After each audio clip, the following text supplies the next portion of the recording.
저는 올해 5년 차 배달을 업으로 삼고 있는 기사인데요. 별별 일을 다 당해봤지만 최근에 정말로 말도 안 되는 일이 있었습니다. 음식 배달이었는데 4만 3천 원이 나왔거든요. 그런데 음식 값을 비닐에 한가득 동전으로 지급을 한 겁니다. 10원짜리부터 500원짜리까지 갖가지 동전들이 다 들어있었는데 너무 화가 났지만 당시에는 다른 배달이 뒤로 계속 있어서 그냥 들고 왔어야만 했습니다. 이후 잠시 쉬는 시간에 동전을 다 세봤는데요. 무려 5,300원이 모자랐습니다. 고객에게 다시 찾아가서 돈을 다 달라고 했지만 본인들은 다 지급을 했다며 오히려 화까지 냈습니다. 도저히 화가 나서 참을 수가 없는데요. 나쁜 고객들을 법적으로 혼낼 수 있을까요? 일단은 5년차 배달업을 하고 계신 이제 기사분의 사연입니다. 4만 3천 원인데 이걸 동전 한가득 비닐에 담아서 지급을 했다라는 건데요. 참 기분이 안 좋으셨을 것 같아요. 변호사님은 이 사연 좀 어떻게 보셨나요? 네, 그 배달이 많이 지금 급증하고 있습니다. 그렇죠. 예, 그러면서 이제 배달에 관련된 법률 문제들이 많이 발생하고 있습니다. 이 사안 같은 경우에는 배달을 하시는 분들한테 음식값을 동전으로 준 거죠. 그렇죠. 그래서 이것도 동전도 세야 되고 빨리 배달도 해야 되고 참 안타까운 사연입니다. 그렇습니다. 기사분 입장에서는 정말 그 한가득 담긴 그 비닐봉지를 가지고 다음 배달을 가셔야만 했을 그 심정이 정말 어떠셨을까라는 생각이 드는데요. 궁금하신 점들을 하나하나 좀 짚어보겠습니다. 돈을 일단 맞게 준 것도 아니고 적게 줬어요. 그래 놓고 본인은 음식을 다 먹었고, 차액이 발생했는데 그 차액은 못 주겠다라고 주장을 하고 있거든요. 이 부분에 대해서 어떤 혐의 적용이 가능할까요? 예, 제일 먼저 고민해 보는 것이 이거 사기죄 아니야? 이 생각을 해볼 수가 있습니다. 그래서 처음부터 돈을 적게 줄 목적으로 동전을 적게 넣은 다음에 이거 음식값 전부입니다. 전부 다 넣습니다. 라고 할 경우에는 사기죄가 성립될 수가 있습니다. 그런데 고객이 동전을 세다가 일부만 좀 누락된 거예요. 빠진 네. 거죠. 그럴 경우에는 사기죄가 성립되지 않을 수가 있습니다.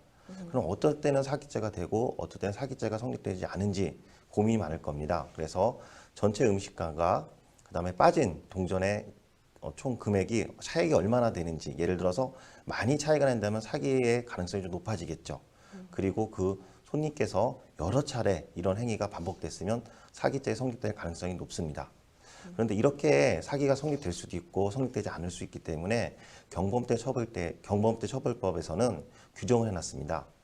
무전 취식 같은 경우에는 벌금 10만 원 이하의 벌금에 처한다는 규정을 세워놨습니다.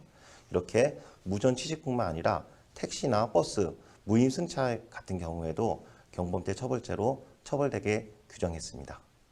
변호사님께서 말씀해 주신 내용을 조금 정리를 해보면 결국 이 고객에게 어떠한 고의가 있었는지에 따라서 조금 달라질 것 같습니다. 내가 여러 차례 그전에도 이런 식으로 해서 차익을 지불하지 않고 음식을 먹었던 적이 있다면 아무래도 사기죄 적용 가능성이 높아지겠고요. 그게 아니라 정말 본인도 세다가 오차로 인해서 그렇게 이제 금액이 발생한 것이고 모르고 그랬다, 고의가 없었다라고 하면 일단은 뭐 사기죄를 성립한다라고까지 얘기하기는 좀 어려운 부분이 있을 것 같은데요.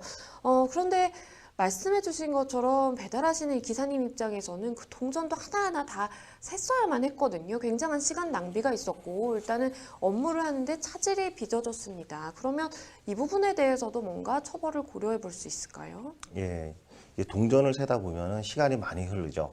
당연히 그 시간대에 배달을 해야 되는데 배달을 하지 못하게 됩니다. 이럴 경우에 업무 방해죄가 성립되는 거 아니냐 이렇게 생각해 볼 수가 있습니다. 예, 실제로 이런 상황 같은 경우에 업무 방해죄가 성립될 가능성도 높습니다. 실제 사례를 말씀드리겠습니다. 네. 인천에서 있었던 사건인데요. 여러 주민들이 톨게이트를 지나가게 됩니다. 그 톨비가 그때 당시에 6,900원이었습니다. 이 6,900원을 어떻게 냈냐면 10원짜리, 50원짜리, 그리고 다른 주민은 10만 원짜리 수표로 갖다 주면서 돈을 거슬러 주십시오. 그리고 10원짜리, 50원짜리 주면서 6,900원인지 확인하십시오. 이렇게 반복적으로 했습니다. 이 사안에서 판례는 이렇게 고의적으로 톨비를 계산하는 것을 늦게 지연시킴으로써 통행의 업무에 방해를 줬죠. 그렇죠. 그래서 업무 방해죄가 성립된다고 보았습니다. 실제적으로 이 사안에서 검찰은 벌금 50만 원을 약식 명령했고 판사는 이 사안에서 주민들이 자신의 범행을 반성하고 있다는 취지에서 선고유예를 내렸습니다. 예, 그렇기 때문에 선고유예를 내렸다는 것은 업무 방해죄가 성립된다는 전제가 되는 겁니다. 그래서 이 사안에서 비춰보면은 음식값을 동전으로 여러 번 많이 줌으로써 음식값을 얼마인지 확인을 시켜줌으로써 지연시켰죠.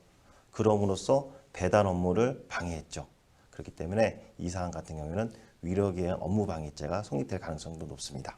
네, 말씀해주신 것처럼 정말 뭐 10원부터 이제 500원짜리 동전까지 다 이제 한가득 비닐봉지에 담아서 음식값이다라고 지불을 하는 것은 사실 내가 뭐 동전이 많아서 뭐 불가피하게 동전으로밖에 지불할 수밖에 없었다와는 조금 차이가 있어 보입니다. 그렇기 때문에 이로 인해서 배달기사분이 배달을 그 시간에 가야함에도 불구하고 배달을 못 가고 뭔가 업무상의 지장을 초래했다면 이것은 업무방해죄를 고려해 볼 수 있다라는 이제 말씀을 주셨고요.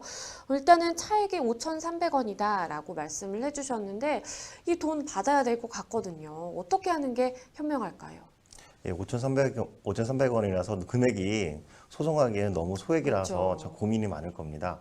그래서 지금 같은 경우에 먼저 요청을 해보시고 안 되면은 경범죄 처벌죄로 처벌될 수가 있습니다. 그래서 경범죄 처벌죄로 고소를 하신 다음에 그때 합의가 되면은 합의금으로 받으시면 되고 만약에 합의가 안 되면 어쩔 수 없이 민사소송을 통해서 구제받을 수밖에 없습니다. 아무래도 이 고객 같은 경우에도 말씀해 주신 것처럼 이제 경벌죄 처벌법에 의해서 본인이 어쨌든 처벌을 받을 수 있다는 점을 알게 되면 이 기사분과 조금 좋은 방향으로 합의를 할 여지가 있지 않을까라는 좀 생각이 들고요. 가장 먼저 하셔야 되는 것은 일단 사실 고객이기 때문에 가서 먼저 이제 말씀을 나눠보시고 그게 여의치 않으면 반드시 좀 신고를 하셔서 이런 행동에 대해서 좀 처벌을 받게끔 하는 것도 좋은 방법이라는 생각이 듭니다.